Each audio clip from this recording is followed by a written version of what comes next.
the illegal knee?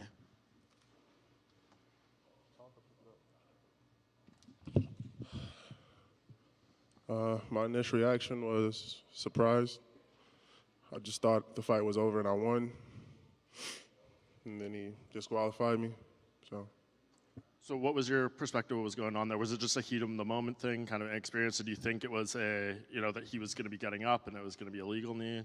I mean, I haven't seen it, but you can go back and look at it, man. I can guarantee you that his knee was coming up. He was getting up. I was just inexperienced. It was me mistiming it, man, but I was trying to time it like I just watched Cowboy Cerrone do, like I just watched everybody else do, man. And I thought it was the right thing to do at the time, and it was not. I messed up. And what kind of learning lessons do you take away from that? I mean, obviously you're disappointed right now, but how do you kind of digest this? You don't, man. It's terrible. I'm not one of the regular guys. I was built to do this. I was made to do this, man, and I let people down today. I let my gym down. I let my team down. It sucks, man.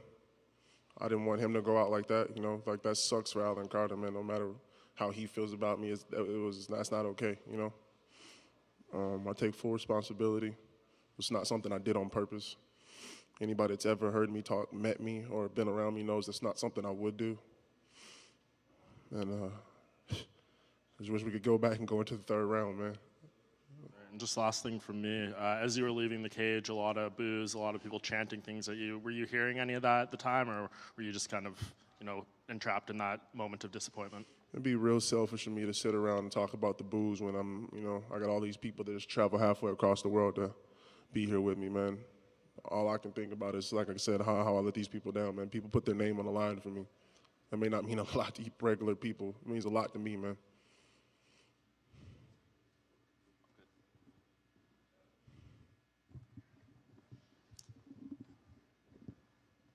How was your conditioning going into the fight, going into the second round?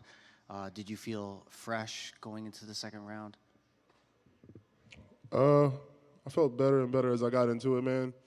It's hard to breathe. He choked me pretty good, so that was the only problem I was having. I'd never been choked like that before, but you saw how it worked out, man. He took me down. I got back up.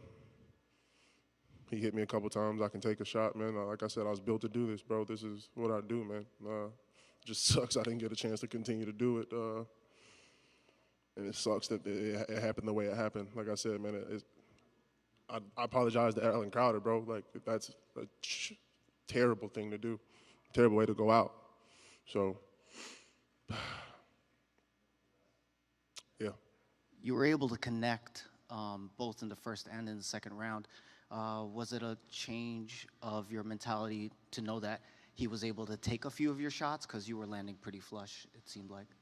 I went into this fight, man, trying to just follow my coach's game plan, man. I was trying to just touch him. I wasn't trying to throw crazy haymakers. I did get a little out of control. That's natural for somebody that hasn't really been around too long. But, again, I was just trying to land punches, trying to fight the good fight, man. I was enjoying myself. And it wasn't, he started yelling at me, trying to coax me into being a crazy fighter. I brushed it off. I went back to hitting him and doing my job, man. Like I said, I felt like I was in the zone, man, and I felt like when I threw the knee, it was a great knee until, like I said, he tackled me and disqualified me, Greg, you kind of touched on it a little bit there, but I wonder, are there positives that you do take out of this? This was a UFC debut where a lot of people get nerves. You fought longer than a minute. You showed, some. So do you take any positives out of this right now, or are you just focused on the negative only? I recognize that there are positives. I just don't, I don't operate well enough to sit here and acknowledge them right now, man. We'll go back and we'll watch the film, and we'll see what I did wrong. We'll see what I did right. But at the end of the day, man, right now I'm disappointed in myself. Just not having the cool to go that deep into the waters and be able to see everything like I wanted to, and recognize that I needed one more second before I threw that knee, and That's just where my mind goes, man. Like I said, it's to my coaches, it's to Dana White, who, everybody that put their name on the line with mine. And I know it sucks for them. And all I do is talk about, what kind of human being I am, man. And that's what kind of human being I am, bro. My heart bleeds for them, man, because I did this to them. Well, I was going to ask you, talk about the type of human being. I mean, I see some people say, of course Greg Hardy cheated. We knew this is the type of guy he is. How do you address those people that doubt you and say, of course you cheated? Show me one time I've ever cheated in my life. Show me one of their favorite O-linemen or one of their favorite quarterbacks in history that I've ever cheated against. Go ask Tom Brady if I ever cheated when I sacked him. I'm not a cheater. That's not on my record. That's not on my resume. 30 years of life, not one time. Not one time have you ever stood up here and asked me a question and I lied to you. Not one time have you ever seen me stand up here and you asked me a question and I told you it wasn't my fault. I was there. I did it. It's my responsibility. I'm a grown man. That's my character. What do you want to do now, Greg? I mean, this was a big moment. I know you're disappointed. I know it's going to take you a while to get over, but I mean, are you anxious to get another fight to go, right this wrong, or do you feel like some time to train and continue developing makes more sense? What do you think makes sense for Greg Hardy? I'm a part of the machine, man. My attitude doesn't change with wins or losses. It's part of being a boss, man. Meek Mills, shout out. I'm the Prince of War. This is what I do.